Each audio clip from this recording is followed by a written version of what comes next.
Nous allons pouvoir attaquer ce conseil municipal du 13 septembre 2023. Avant toute chose, j'aimerais saluer l'arrivée de Cédric Combier, notre nouveau DGS, alors qu'il n'est pas inconnu pour la plupart d'entre nous, puisqu'il a fait un mandat. Déjà, enfin il a fait un mandat, non, enfin, oui, il a duré, surtout le dernier mandat, il était au service achat, assurance et juridique. Il est parti se former à Chassieux, en fin de compte, pendant 3 ans. Il a eu une super formation qui lui a donné envie de postuler comme DGS à Colombey-Saunieux. On en est tout à fait content, puisqu'on connaissait déjà ses compétences, et d'autant plus, pour lui, c'est plus facile d'intégrer la boîte, puisqu'il a la mairie, puisqu'il connaît déjà tous les bâtiments, une bonne partie du personnel, et il a même repris des dossiers qu'il avait laissés quand il est parti, donc il y a une continuité énorme. Voilà, bienvenue Cédric. Merci. Après, vous avez tous reçu, alors on s'excuse avec les retards parce que notre transcripteuse, non, enfin celle qui écrit était partie en vacances, et nous avons un petit peu oublié, donc Martial a eu le dernier hier matin ou avant-hier matin, et le temps de le relire, on a vite envoyé à tout le monde, mais je pense que tout le monde a pu le lire. Et est-ce qu'il y a des remarques sur... Alors, il y a celui du mois de juin et celui du mois de juillet. Pas de remarques? On peut donc dire qu'il est adopté. Et je vous fais passer, donc, alors, si vous feuilletez celui de juillet, il est tellement imposant qu'il y a normalement 2 classeurs, mais comme personne lit toutes les délibres. Et celui de juin, hop. Donc, allez, c'est parti. Il nous faut un secrétaire de séance. On aura une secrétaire de séance barbue. Si personne n'y voit d'inconvénient. Franck Giordano. Et puis voilà, on n'a rien oublié. Non? Bon, allez, on est parti avec le compte-rendu de tout ce que j'ai pu passer comme marché depuis le dernier conseil. Alors, l'attribution de marché, fourniture et pose de caméras dans le cadre des extensions du système de vidéoprotection urbain, c'est InfraCity de Villeurbanne. Le marché est conclu pour un montant forfaitaire de 86 875,30 €, un montant maximum de 200 000 € pour la partie à bon de commande et pour une durée d'1 an reconductible 3 fois. Alors pourquoi on a fait ça? C'est parce qu'on a le premier marché, pardon, ça fait un peu de bruit, le premier marché qui concerne les caméras qui vont être installées incessamment sous peu, je pense, au centre-bourg et... Hein? C'est en déploiement, là, ouais, d'accord. Centre-bourg et dans la zone, mais entre-temps, d'ailleurs, vous verrez que c'est aussi dans l'ordre du jour, puisqu'on va faire une demande de subvention à la région. J'avais rencontré le vice-président à la sécurité de la région, qui se proposait de faire de notre école une école test, en fin de compte, justement pour installer des caméras et aussi des systèmes d'alarme dans les écoles, anti-intrusion. Donc, comme ça va, on a eu l'accord de la préfecture, hein, donc comme ça risque d'aller vite, c'est pour ça qu'on a profité de ce marché pour bénéficier des prix, et puis on pourra lancer tout de suite derrière, dès qu'on aura l'accord de la subvention de la région, parce qu'on ne peut rien lancer tant que la région ne nous a pas accordé la subvention. Mais ça doit être fait puisque le VP s'en occupe personnellement. Après, l'attribution du marché, transport de personnes sans chauffeur dans le cadre des activités. Bon, oui, c'est pas les gosses qui conduisent, excusez-moi. Même si maintenant, on va peut-être pouvoir conduire à 16 ans, je crois, donc non, pas tout de suite, quand même, pour eux. C'est comme d'habitude, Berkeley qui répond toujours à notre marché. Là, pour un marché à bon de commande de 5 000 € hors taxe à 50 000 € hors taxe par période. L'attribution du marché, location et exploitation d'une patinoire provisoire couverte en glace naturelle. Alors c'est la société Evan Gestion qui a obtenu le marché et il est conclu celui-ci pour un prix global et forfaitaire de 44 000 € pour une durée d'1 an reconductible 3 fois tacitement. Et enfin, l'avenant numéro 1 au lot numéro 5 du marché relatif à la rénovation énergétique du clubhouse, c'est la ventilation mécanique. Alors là, c'est un avenant négatif, puisque en fin de compte, on avait prévu des déstratificateurs, c'est des grands ventilateurs dans la grande salle de réunion du clubhouse. Ils en avaient prévu 5, je crois, ils en ont posé que 3, enfin bref, il y en a 2 en moins, il me semble. Et tout ça pour un montant en moins de 1221,38 €. Voilà pour ce qui est de tous les marchés qu'on a passés. Avez-vous des questions? Pas de questions? On passe donc à la suite. Avec la présentation de la liste des décisions de non-préemption ou préemption en réponse aux déclarations d'intention d'aliéner.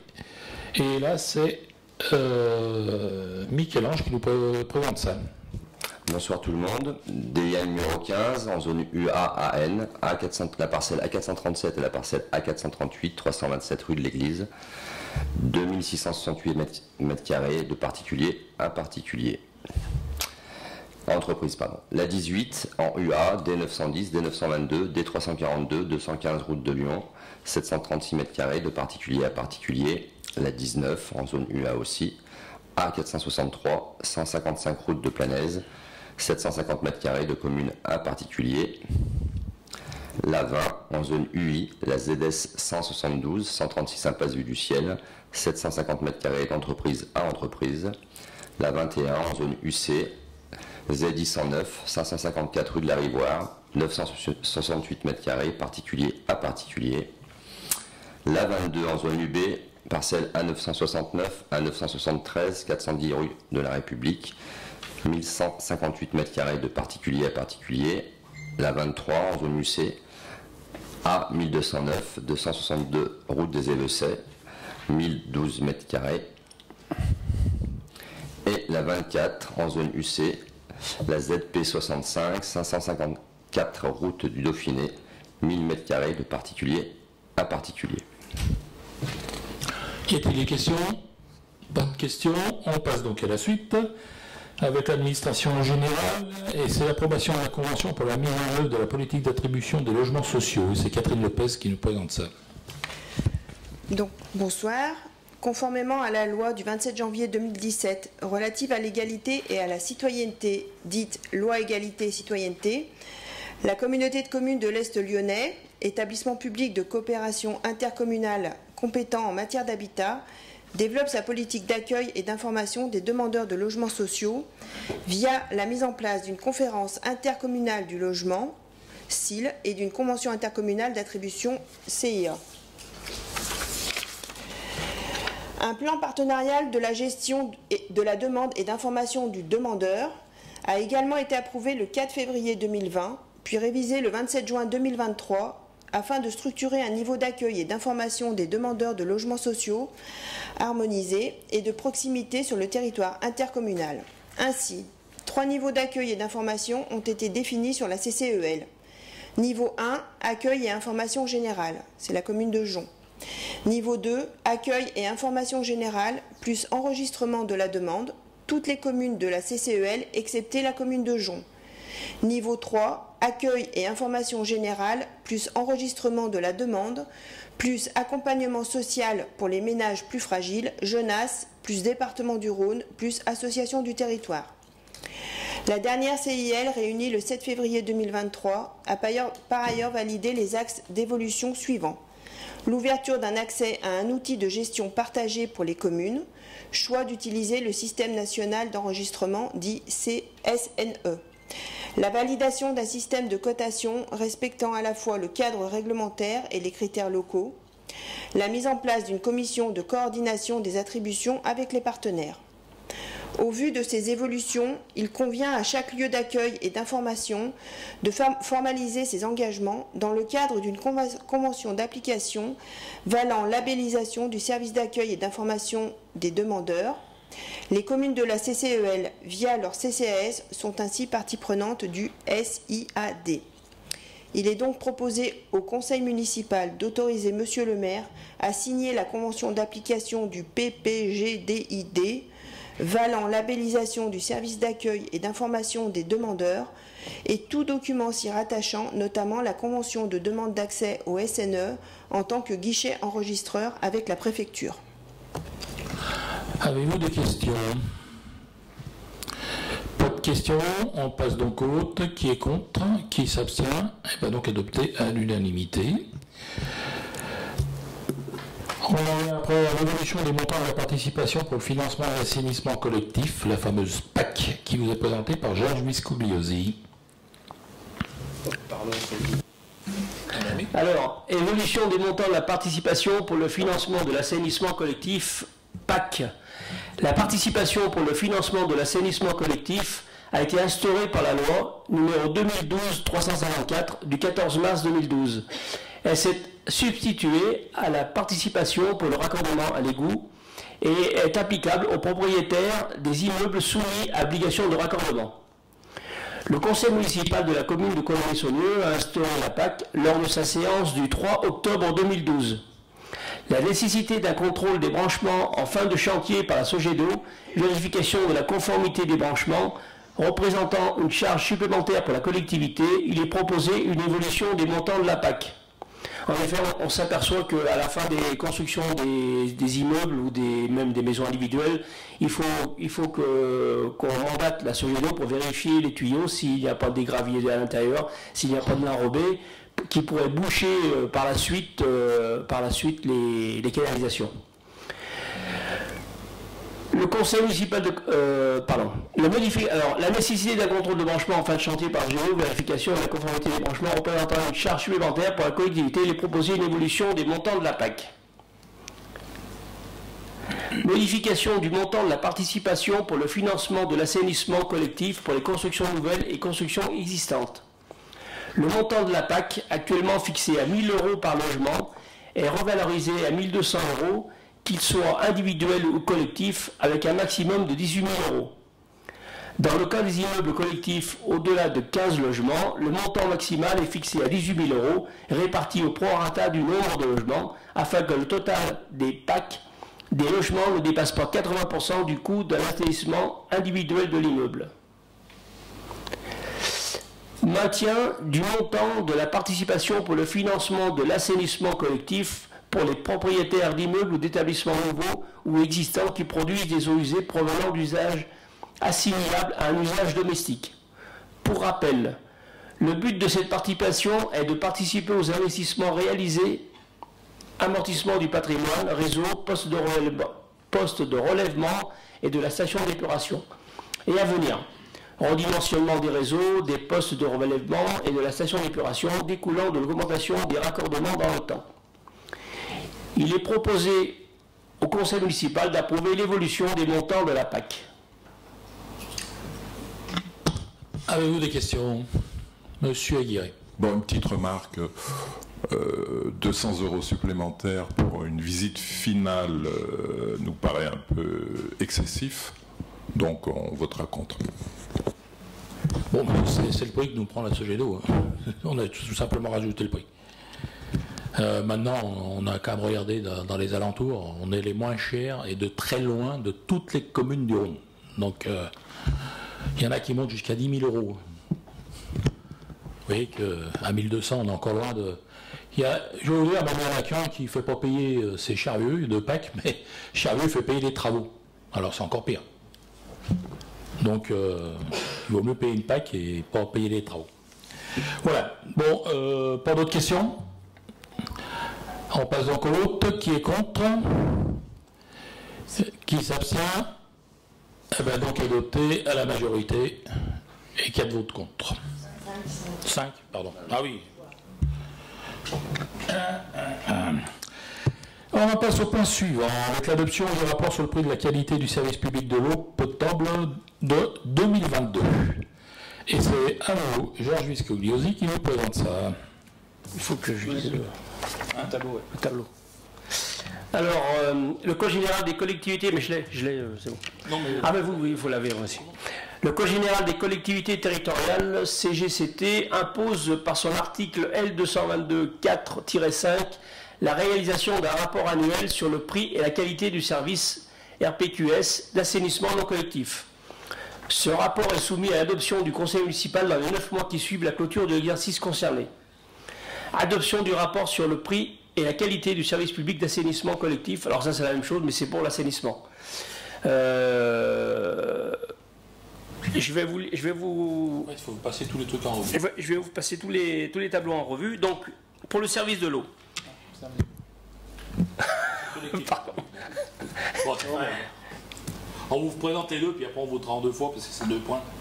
Alors, pour les services de l'eau, estimation, indicateur de performance annuel. Alors ça, c'est l'indicateur performance qui est donné chaque année par BAC Conseil et la Sogedo. Estimation du nombre d'habitants desservis en 2021, 2742 habitants, et en 2022, 2804. Le nombre reste une estimation, bien sûr, parce qu'il a encore augmenté. Prix TTC du service au mètre cube pour 120 mètres cubes. Pour 120 mètres cubes. 120 mètres cubes, c'est un estimatif national. 1,78 € du mètre cube. Et en 2022, 1,85 € du mètre cube. La moyenne nationale est de 2,35 € du mètre cube en 2021.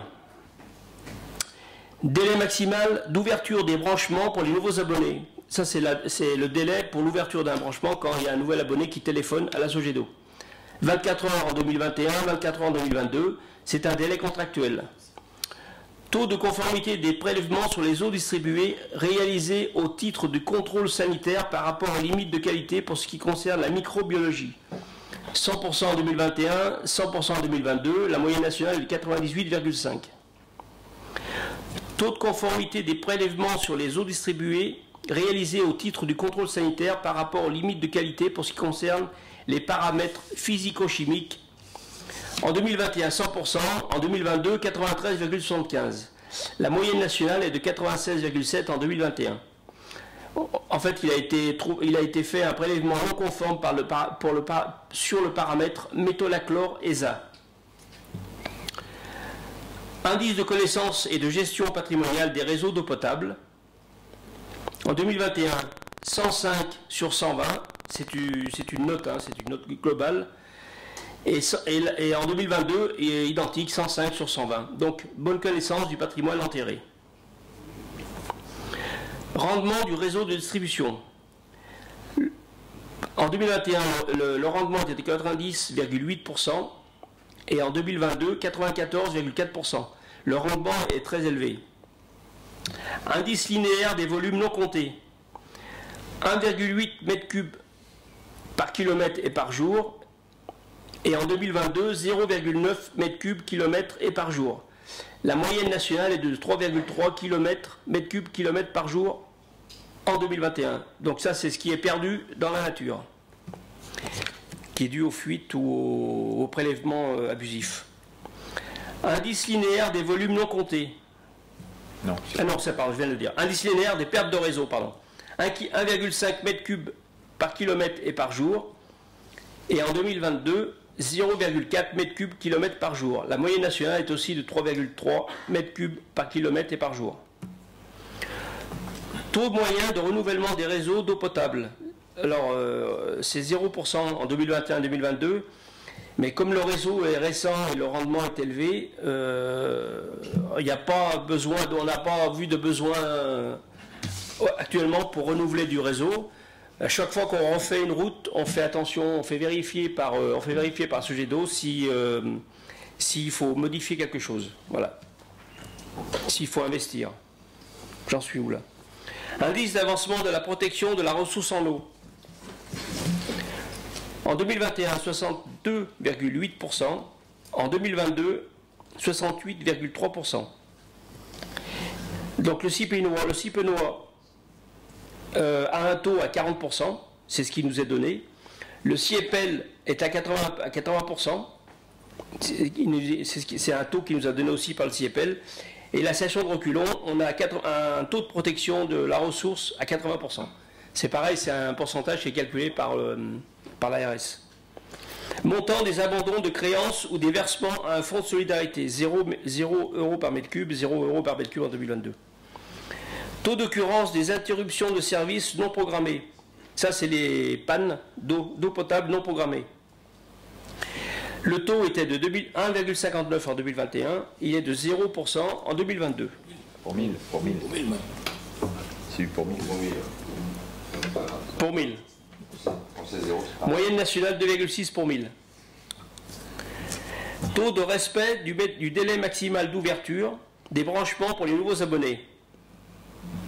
Eh ben, on est en fait, on leur dit. Alors c'est 100%, on est dans les délais. À chaque fois qu'il y a un taux d'ouverture, on demande à ouvrir qu'un abonné demande à ouvrir un compteur, ils sont dans les temps. Durée d'extinction de la dette de la collectivité, 0 année, parce qu'on n'a pas d'emprunt. Taux d'impayé sur les factures d'eau de l'année précédente. Donc là, il y a une augmentation, 0,81 en 2021 et 1,56 en 2022. Souligner que la moyenne nationale est de 2% en 2021. Taux de réclamation, 0,8 pour 1000. 0,8 pour 1000 en 2021 et 0 réclamation en 2022. Et là, la moyenne nationale est de 1,8 pour 1000. Voilà, ça c'est pour l'eau. Avez-vous des questions sur l'eau? Pas de questions, on va passer au vote. Qui est contre? Qui s'abstient? Donc adopté.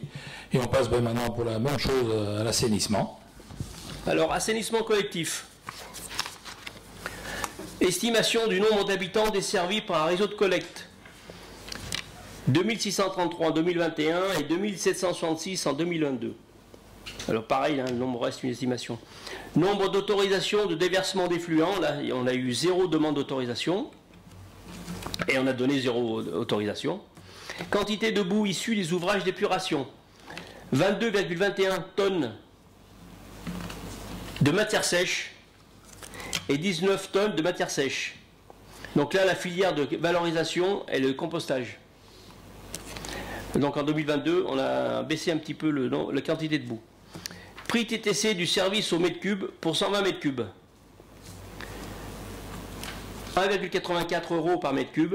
Et en 2022, on a atteint 1,92 € du mètre cube. La moyenne nationale est de 2,41 € par mètre cube en 2021. Taux de desserte par des réseaux de collecte des eaux usées. 96% en 2021 et 94% en 2022. Certains abonnés qui sont sur le zonage d'assainissement collectif ne sont pas raccordés à l'assainissement collectif. Indice de connaissance et de gestion patrimoniale des réseaux de collecte des eaux usées. Donc là, la Sogedo a fait un grand pas en avant. On était à 28 sur 120. Le 120, c'est pareil, c'est une note globale. Donc en 2021, la note était de 28 et en 2022, la note maintenant est de 63. Ça, c'est grâce à la mise à jour importante du SIG en 2022. Conformité de la collecte des effluents aux prescriptions définies en application du décret 94-469 du 3 juin 1994 modifié par le décret du 2 mai 2006. Donc là, c'est 100. Pareil, réseau adapté aux effluents qu'il accueille. Taux, c'est ou 0 ou 100. Conformité des équipements d'épuration aux prescriptions définies en application du décret. Pareil, 100 et 100. 100 en 2021, 100 en 2022. Station adaptée pour traiter le type de pollution qu'elle reçoit. Taux 0 ou 100. Conformité de la performance d'épuration aux prescriptions définies en application du décret. Là, en 2021, on était à 100. Et en 2022, on est à 0. Parce que on a une grosse défaillance de la qualité du rejet lié à la foudre qui a endommagé l'automate de la STEP en 2022. Donc du coup, l'automate ne peut plus contrôler, il n'y a plus de contrôle par automate automatique. La Sogedo fait des contrôles manuels régulièrement pour pallier à ce problème, mais du coup la défaillance maintenant est à 0. Donc, par contre, il y a un investissement qui est prévu. On a passé la commande d'un nouvel automate parce que l'automate qui était endommagé, il était obsolète. En fait, on ne trouvait plus de pièces, donc on ne peut pas le réparer. Il avait plusieurs années. Maintenant, on va en mettre un qui sera plus adapté et il doit être en cours d'installation.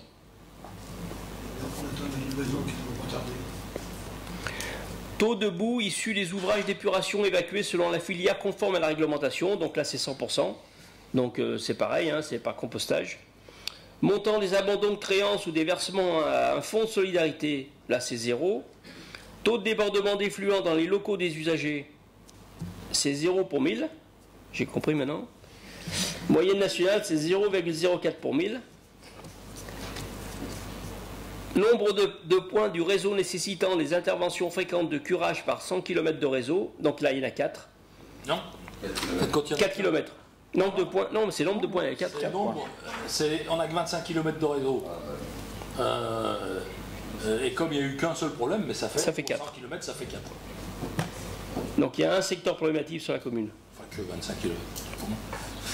Oui, je sais pas. Taux moyen de renouvellement des réseaux de collecte des eaux usées, 0 pour 1000.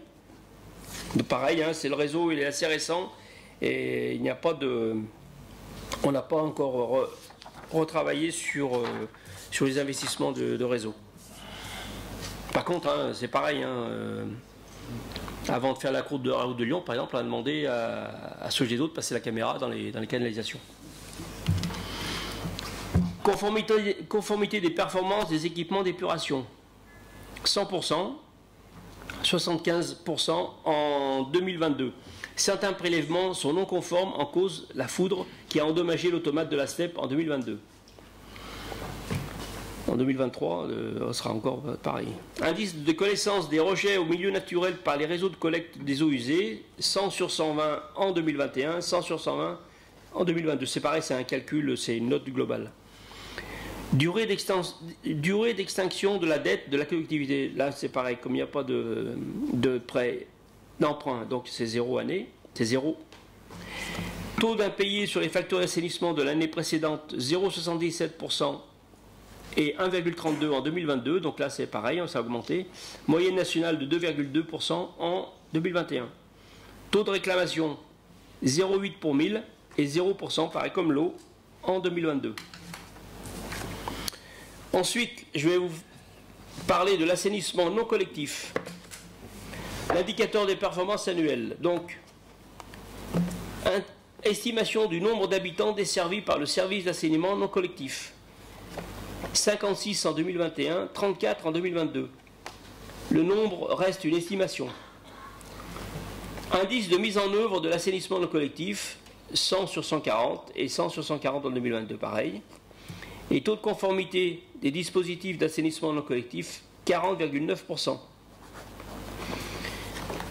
Une nouvelle campagne est 0% en 2022. Une nouvelle campagne de contrôle des installations ANC est prévue en 2024.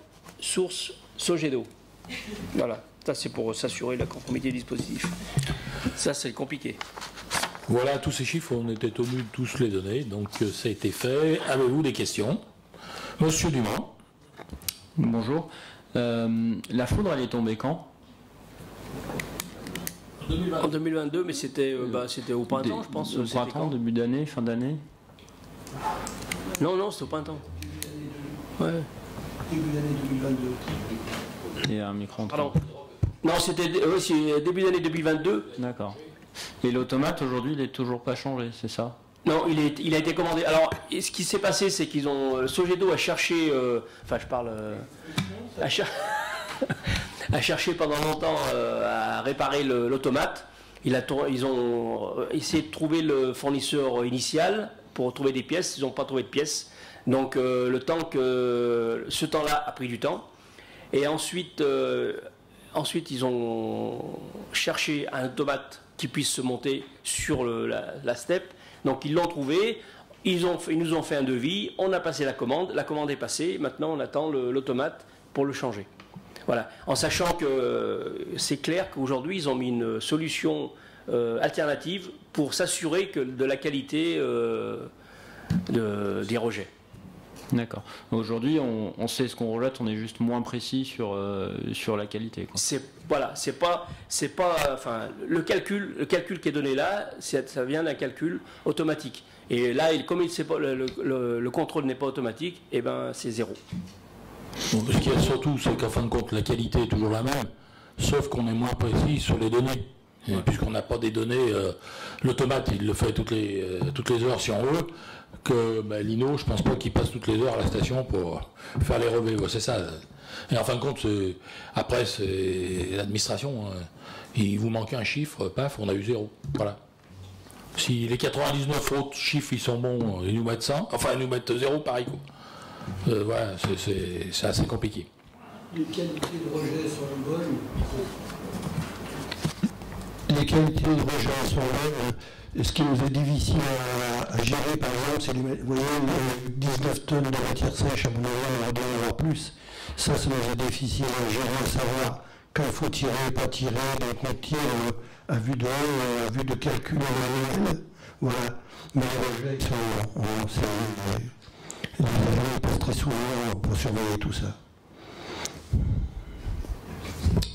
Merci. Une autre question, c'est le taux de desserte par des réseaux de collecte des eaux usées qui est descendu, donc qui est passé de 96 à 94%. Ça veut dire qu'il y a des maisons qui étaient raccordées qui du coup aujourd'hui rejettent plus sur le réseau. C'est question compliqué parce que peut-être, mais c'est plutôt qu'on s'appelle. Non, mais c'est compliqué parce que moi aussi j'ai posé les questions, j'ai pas compris la réponse non plus. Mais c'est surtout, je pense, le fait qu'on a découvert d'autres gens qui n'étaient pas branchés. C'est surtout ça. Des gens qui ne se sont jamais branchés sur l'égout. Et on les découvre au fur et à mesure parce que on fait des investigations. Et, voilà, donc ça descend de notre taux, mais il y a toujours même enfin, il y en a même un peu plus à chaque fois des abonnés puisqu'il y a des constructions, donc automatiquement il y en a un peu plus. Mais alors on découvre qu'il y a encore des gens qui ne sont pas raccordés à l'égout. C'est malheureux, mais c'est comme ça. Là, on est en train de refaire la route de Lyon, on a des surprises des fois. Merci. Par contre, ces gens paient bien la partie assainissement. Ils ne sont pas raccordés, mais ils paient l'assainissement. Par contre, dès qu'on le sait qu'on doit se raccorder. D'où l'importance de ce qu'on disait tout à l'heure, c'est de faire justement systématiquement un contrôle, parce que alors c'est pas la faute des habitants des fois, c'est aussi la faute des promoteurs ou des constructeurs qui biaisent un peu le système. Hein. Donc, et des fois l'habitant n'est même pas au courant qu'il n'a pas été branché. Mais enfin ça c'est un autre problème. Est-ce qu'il y a encore des questions? Pas de questions, on va donc passer au vote. Qui est contre? Qui s'abstient? Eh ben donc adopté à l'unanimité. Et on va envoyer la demande de subvention à la région dans le cadre du PAC Sécurité École. Alors la commune a pour projet la mise en place d'un système d'alarme anti-intrusion au niveau de l'école Jules Ferry afin de protéger le bâtiment quand celui-ci n'est pas occupé. Il est également prévu d'étendre le système de vidéoprotection aux abords des écoles, de l'accueil du périscolaire et de la cour de récréation avec l'installation de 7 nouvelles caméras. Il vous est donc proposé de m'autoriser à déposer une demande de subvention auprès de la région Rhône-Alpes d'un montant de 43 007,50 € dans le cadre du PAC Sécurité École. Avez-vous des questions? Monsieur Dumas. Oui, une question simplement. Qui a accès aux caméras et aux images? J'aimerais vous dire moi, mais je n'ai jamais été voir. Donc c'est la PM tout simplement. Personne d'autre. Autrement, c'est moi. Et les gendarmes, bien sûr. Les gendarmes qui, quand ils font leur investigation, viennent systématiquement voir les films. Y a-t-il d'autres questions? Pas d'autres questions, on passe au vote. Qui est contre? Qui s'abstient? Eh bien, donc adopté à l'unanimité. On en vient maintenant aux ressources humaines avec l'attribution de subventions à 2 associations, et c'est Arcangelo Carbone qui nous présente ça.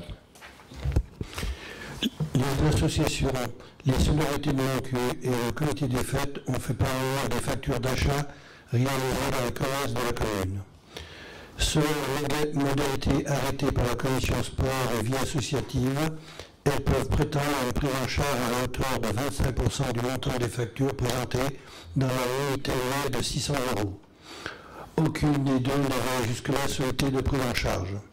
Les solidarités de l'OQ ont présenté des factures à un montant global supérieur à 2 400 €, ce qui leur permet de prétendre à une subvention de 600 €. Le comité des fêtes a présenté des factures d'un montant global de 261 €, ce qui lui permet de prétendre à une subvention de 70 €. La commission sport et voies associatives, sollicitée par mail, a validé ces demandes. La commission valide en outre le renoncement de la location de la scène utilisée pour l'organisation de la fête de la musique par l'association Les Sonorités de Moncu pour un montant de 325 €. Voilà pour ça.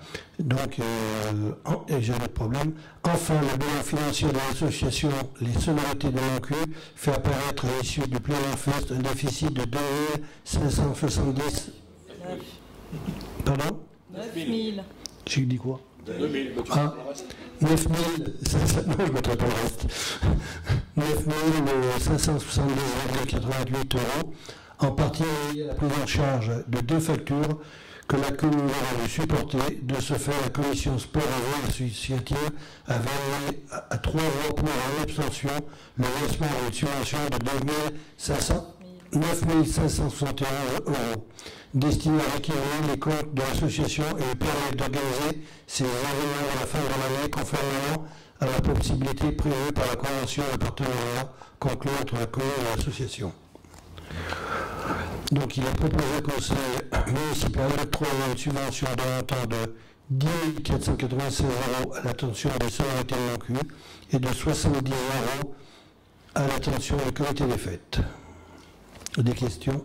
Avez-vous des questions? Pas de questions? On passe donc au vote. Qui est contre? Qui s'abstient?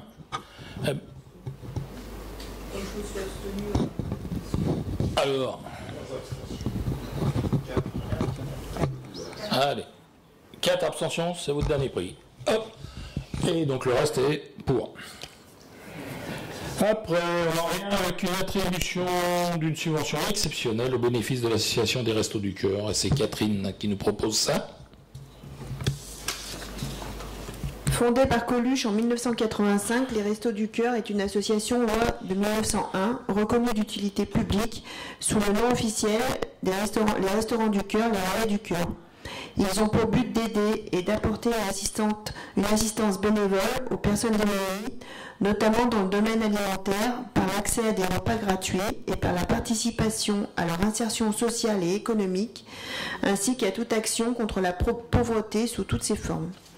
L'association, qui s'attend à servir près de 170 millions de repas en cette année 2023 contre 140 millions en 2022, a besoin de 35 millions d'euros supplémentaires pour terminer l'exercice à l'équilibre. L'état des comptes de l'association aurait pour conséquence que 150 000 personnes ne pourraient plus bénéficier de l'aide des Restos du Cœur dès cet hiver.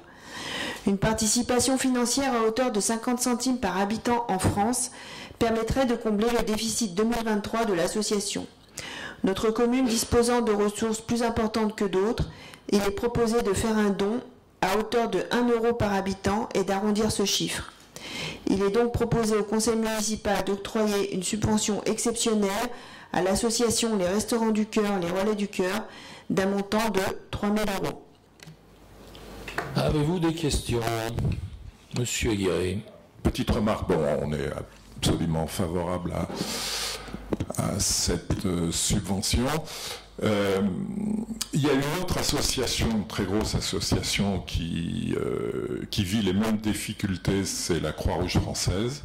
Alors, on en a parlé en même temps que les Restos du Cœur, mais c'est vrai, on en a beaucoup moins parlé. Je pense qu'on pourrait également aider la Croix-Rouge française, qui doit faire face à un déficit comme les Restos du Cœur, et qui fait face également aux problèmes actuels avec le Croissant Rouge et la Libye et le Maroc. Hein. La Croix-Rouge aide beaucoup le Croissant Rouge, donc on ferait d'une pierre deux coups, Georges. Aider financièrement également la Croix-Rouge française et lui permettre d'apporter son soutien à son correspondant Croissant Rouge pour le Maroc et la Libye. C'est Alors, j'avais vu ça tout à fait autrement, puisque j'allais vous proposer de faire une subvention aussi pour le Maroc, alors qui n'ira pas directement au Maroc, puisque c'est l'association des maires de France qui s'en occupe, et qui va après répartir cet argent, justement, je pense, fonction des associations, donc je pense que ça ira directement aussi, ils vont directement servir la Croix-Rouge française. Donc j'allais vous le proposer à la suite là, de voter une subvention pour le Maroc. Donc ça peut être la même chose. Alors pour le moment, pour le Resto du Cœur, on en revient au Resto du Cœur tout de suite. Pas d'autres questions? Qui est contre? Qui s'abstient? Eh bien donc adopté à l'unanimité. Et donc là, j'en viens maintenant justement à la proposition.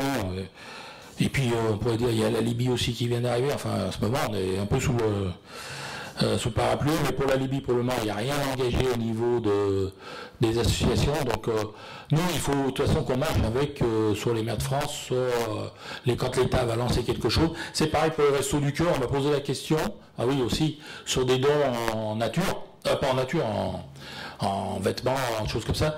Et là, c'est pareil, ça va se mettre en place. Donc, il n'y a rien de fait. Donc, on aura quelque chose, peut-être qu'on lancera un appel à la générosité des gens, mais ça, tant que... puis on s'aperçoit qu'avec le Maroc et tout, quand il arrive trop de choses à la fois, ça bouscule de partout, et puis il y a peut-être aussi de la perte en ligne derrière. Juste, donc, Pierre, vas-y. Pour le Maroc, vous avez la possibilité d'aller à l'Institut Belezen, qui est un point de collecte pour des fournitures en tout genre. Et elle se charge de les amener sur Lyon.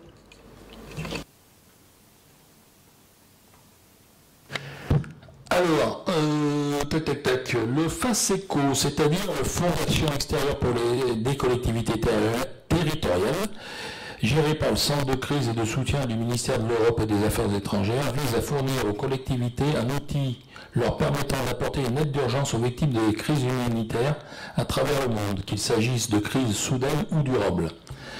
Afin de s'assurer que les aides versées par les collectivités sont gérées de manière pertinente, la gestion de ce fonds est confiée à des agents d'État experts dans l'aide humanitaire d'urgence qui travaillent en liaison étroite avec les organisations internationales et les ONG françaises.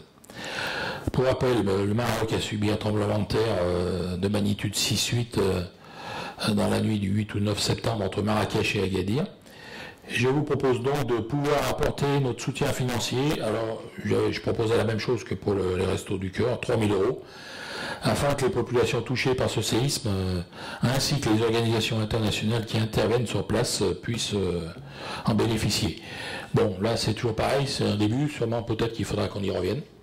Parce qu'à mon avis, les Restos du Cœur, Coluche avait dit si ça pouvait durer une dizaine d'années, ça serait bien, mais bon, on en a bientôt 50 ans, donc... Et le Maroc, ils n'ont pas fini de reconstruire, et puis si la Libye arrive derrière, c'est pareil, parce qu'il y a même encore, a priori, beaucoup plus de morts en Libye qu'au Maroc. Voilà, avez-vous des questions? Pas de questions, on passe au vote. Qui est contre? Qui s'abstient? Eh bien donc adopté à l'unanimité.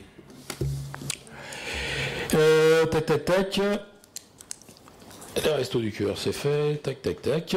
Modification du tableau des effectifs. Alors, attendez, j'ai pas tourné la page. Ah non, je suis dans le foncier. Qu'est-ce que c'est cet embrouille?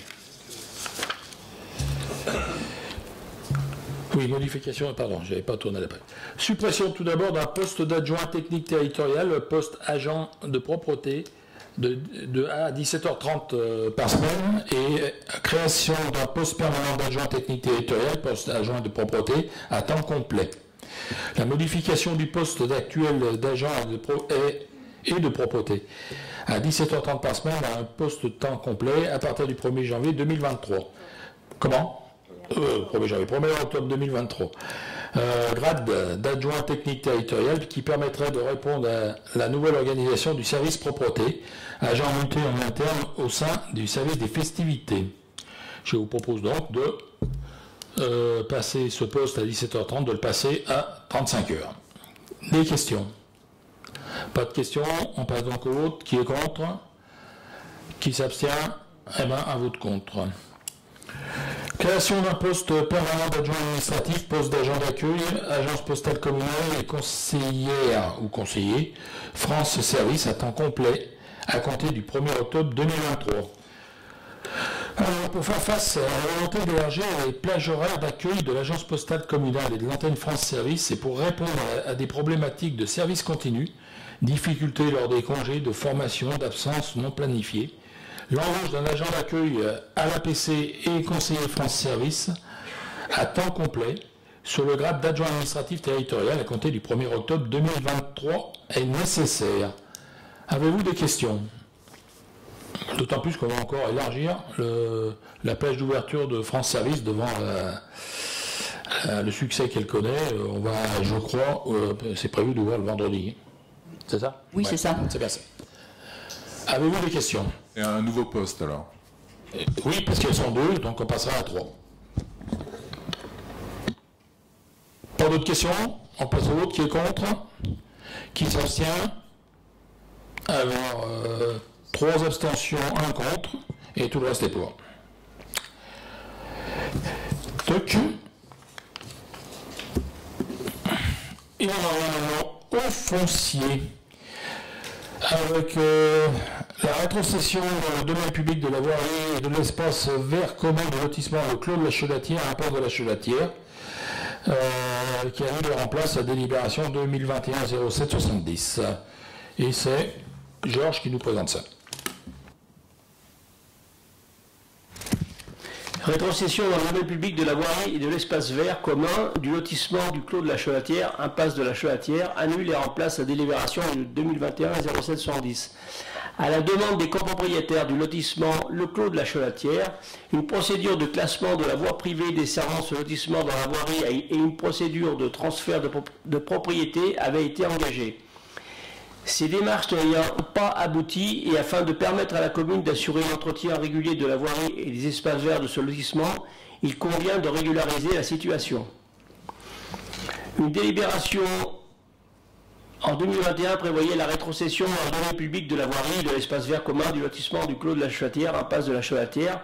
L'omission d'une des parcelles concernées conduit le conseil municipal à délibérer une nouvelle fois pour permettre la rétrocession. La commune se porte acquéreuse des parcelles ci-après désignées, parcelle D950 d'une contenance de 1093 m² correspondant à l'emprise de la voirie, parcelle D946 et D947 d'une contenance respective de 12 m² et 412 m² correspondant à l'emprise de l'espace vert du lotissement. La cession des parcelles D950, D947 et D946 se fait à titre gratuit, étant précisé que les frais inhérents à cette opération seront supportés par la commune. Il est proposé au conseil municipal d'autoriser M. le maire à acquérir des parcelles D950, D947 et D946 et d'effectuer toutes les démarches nécessaires à cette acquisition. Avez-vous des questions? Pas de questions, on passe au vote. Qui est contre? Qui s'abstient? Et bien donc adopté à l'unanimité. Et on en vient maintenant à l'acquisition de l'acquisition partielle de l'ERV12 sur la parcelle B627, route du Dauphiné, à titre gratuit, qui annule et remplace la délib de 2018-08-87. Alors, en fait, c'est la parcelle qui est le rue Dauphiné, tout en bas, là, côté nord. La commune de Colombey-Soignieu a révisé son plan local d'urbanisme en 2017. Le zonage du PLU prévoit une orientation d'aménagement et de programmation au A12 au centre du hameau de Colombier. Le développement de ce secteur et les nouveaux aménagements ont rendu nécessaire un réaménagement de la voirie pour mettre en place un cheminement piéton dans un environnement paysager. L'emplacement réservé V12 a été inscrit au PLU pour permettre le réaménagement de la route du Dauphiné sur la portion entre le chemin de la Ville-Dessous et le giratoire de la mairie. Il est situé sur la parcelle anciennement cadastrée B610, devenue B626 et B627, suite à une modification du parcellaire cadastral, et sur la parcelle B319. Un projet de construction ayant été réalisé sur la parcelle B626, la collectivité a donc pour volonté d'acquérir la partie de l'emplacement réservé V12, située au droit de ce projet, correspondant à la parcelle cadastrée B627, d'une contenance totale de 59 m². La cession de cette parcelle à la commune se fait à titre gratuit, étant précisé que la totalité des frais liés à cette acquisition seront supportés par la commune. Avez-vous des questions? Pas de questions? Ah, Monsieur Dumont. Oui, alors j'anticipe un peu sur le futur. Et juste au-dessus de cette parcelle, il y a une autre parcelle qui est actuellement en travaux. On voit bien que les bâtiments se font dans l'alignement un peu des bâtiments qui ont déjà été faits avant. Donc on peut supposer qu'il y a un bout de parcelle qui va être racheté, enfin récupéré de la même manière. Tout à fait, c'est prévu, mais on est obligé d'attendre que le chantier soit fini, réceptionné, et à ce moment-là, le promoteur va nous rétrocéder la parcelle. Pareil. Ok. D'autres questions? On passe au vote. Qui est contre? Qui s'abstient? Eh bien, donc adopté à l'unanimité. Et on en finit avec l'acquisition de la parcelle A1580 située rue du Proyon. Afin d'améliorer la circulation, et notamment la circulation piétonne dans la rue du Prayon, la commune et la CCEL ont entrepris des travaux d'aménagement de la voirie en 2018. Pour réaliser ces nouveaux aménagements, la commune a fait l'acquisition d'une parcelle détachée de la parcelle A507, aujourd'hui cadastrée A1395. Pour permettre une continuité du cheminement piéton jusqu'à la rue du Gautier, le trottoir a été prolongé sur une surface totale de 12 mètres carrés sur la parcelle A508. Cet aménagement relevant du domaine public, il convient aujourd'hui de régulariser la situation en faisant l'acquisition de la parcelle A1580, parcelle détachée de la parcelle A508. Propriété de M. Pige, Luc, et Mme Pige, Patricia. Le coût de cette acquisition s'élève à 1 200 €. Les frais liés à cette procédure seront intégralement supportés par la commune.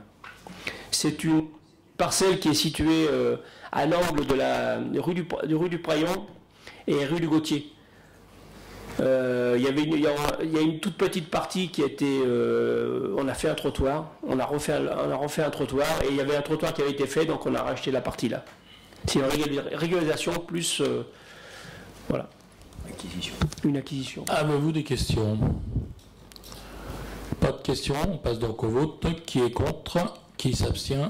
Eh bien donc adopté à l'unanimité. Et on va arriver au terme de ce conseil. On va arriver avec les questions diverses. Et y a-t-il des questions ou informations diverses de la part des élus? Oui, j'aurais deux questions. Allez, allez-y. Concernant la démolition de l'ancienne poste, pouvez-vous nous donner le montant global de la réalisation du parking qui viendra à la place de la poste? Moi, j'en sais rien. Georges va peut-être. Parce que c'est la CCEL qui supporte ça, donc. C'est la CCEL qui supporte, donc on n'a pas encore. Et le coût de la démolition? Le coût de la démolition, je crois de 90 000 €, non? 94 000 €. 94 000 qui ont été pris en charge en fin de compte par le promoteur Actifi quand il a construit Néovia. À l'époque, on avait fait un échange de terrain et comme on avait 4 logements à la poste, on a autorisé à faire 4 logements de plus à condition qu'ils participent à la démolition. D'accord. Et donc c'est lui qui a payé la démolition. Enfin, là je vous parle de ça, on a touché l'argent il y a longtemps, très longtemps. Et les travaux, vous avez une estimation? Les travaux comme ça, non. Je ne sais même pas si le projet est complètement ficelé. On a rendez-vous, je crois, dans la semaine, non? Les travaux, il y a la démolition qui va durer encore 2 semaines, si tout va bien, si Enedis vient bien demain et après-demain. Et ensuite, normalement, autour du 15 octobre, les travaux d'aménagement du parking avec les espaces verts se fera par la suite. Ça va durer 4 semaines, je pense. Voilà. Bon, personnellement, nous, on trouve regrettable de ne pas avoir conservé ce bâtiment pour développer des nouveaux commerces en centre-bourg, mais ça, c'est notre point de vue. Une autre question, combien y a-t-il de logements communaux dans ce bâtiment? Mais il y en avait 3, plus 1 au-dessus de la poste, 4. Donc 4. Bon, mais ils ont été remplacés. Hein. Et d'ailleurs, les gens qui habitaient ont bénéficié de logements sociaux et ils payent moins cher de location. Et puis, par contre, aussi l'état du bâtiment, parlez-en aux démolisseurs, vous allez voir qu'on a peut-être bien fait de le faire tomber. Une autre question, cette fois-ci la question d'un habitant concernant la sobriété énergétique qui demande quel type de LED vous envisagez d'installer. Alors moi je ne suis pas technicienne. Alors le type de LED, ça, Pardon? Hein, c'est qu'elles soient froides, chaudes ou... Non, mais sur quoi les LED? Alors, c'est toute la commune sur l'éclairage public. 800, on va changer 800 points de lumineux sur la commune. Tous les luminaires vont être changés, passés en LED. Sauf ceux qui sont déjà en LED, bien sûr. Pardon, vas-y Pascal. Pardon, excuse-moi. Oui, on a bien vu la campagne de LED là, sur l'éclairage public, mais l'habitant en question, il voulait savoir quel type de LED sera installé sur les lampadaires, quoi, voilà. Alors, ce que je propose, c'est qu'on... Donc, poser la question. On lui donnera le téléphone du CIDER, il appellera le CIDER. C'est le CIDER qui donnera la réponse, sans doute. Hein. Je me doute bien que nous, on l'a pas. Et la deuxième question de la même personne qui demande le coût pour la commune, la facture énergétique pour la commune. De l'éclairage public. De l'éclairage public, bien sûr. Je sais qu'on va diminuer de 70%, mais maintenant, le coût comme ça, je suis incapable de vous le dire. Ça, c'est les études que le CIDER nous a fait aussi, qu'on pourra peut-être réclamer au CIDER et vous envoyer à bon escient, puisqu'il nous avait fait l'étude. Donc, un exercice complet. Voilà, et après l'étude, c'est l'étude. Après, on vérifie quand même sur la consommation en réel. Mais comme ça, je suis incapable de vous dire parce qu'il y a 800 points lumineux et non, mais combien de compteurs? Donc c'est. Par contre, dans l'étude, on avait la consommation totale en kilowatts. On vous la donnera la prochaine fois. Il faudra juste me rappeler. Voilà, c'est noté. Et bien, on en a parlé en plus en commission voie et réseau. On en a parlé. J'ai déjà présenté, mais bon, c'est vrai, je en présenterai, il n'y a pas de souci. D'autres questions, Monsieur Aguirre? Alors, il y a un problème d'hygiène sur le point de collecte d'ordures ménagères de Champvalais. Il y a 4 cuves enterrées. On a remarqué cet été que ces cuves se remplissaient vite et que les gens donc laissaient leurs pochons d'ordures au pied. Donc il y a un problème esthétique déjà, et puis il y a un problème d'odeur, avec la chaleur, la canicule, les 2 cuves d'ordures ménagères ont fermenté, dégagent des odeurs, et les résidents qui sont au R+1 dans les logements sociaux et de la poste et de la maison médicale sont incommodés par les odeurs. Alors, je sais, pour être allé voir sur place, que ces cuves sont nettoyées une fois par an. Mais il y a un problème de timing. Il serait plus cohérent que les cuves d'ordures ménagères soient nettoyées en septembre et pas en décembre, comme il est indiqué sur les étiquettes qui marquent la traçabilité des nettoyages. Donc c'est du bon sens. Le nettoyage des cuves doit se faire en septembre, tout de suite après les grosses chaleurs. Ça me paraît plus cohérent. Voilà, je fais remonter le problème du quartier.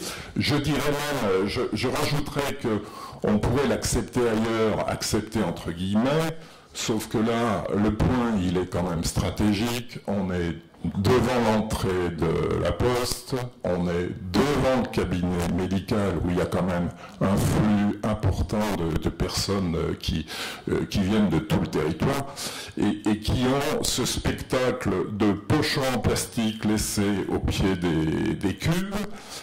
Ces pochons sont malmenés par les chats la nuit. L'autre fois, j'ai vu qu'il y avait des pots de bananes qui traînaient ou des os de poulet qui traînaient un peu de partout parce que les chats, la nuit, se servent et se nourrissent. Voilà, il y a certainement quelque chose à faire. Alors, nous avons tout à fait identifié le problème parce qu'avant de vous appeler, ils nous ont appelé nous. Par contre, on a la clé des machins et quand on s'aperçoit qu'ils sont très loin d'être pleins.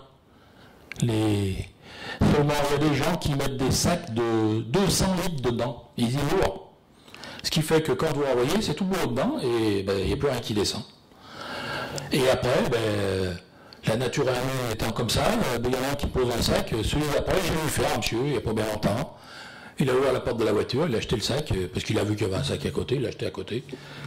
Alors, ce que je vous disais, qu'on installe là, des caméras, ces caméras vont nous servir à surveiller peut-être justement les incivilités, mais dont des incivilités comme ça.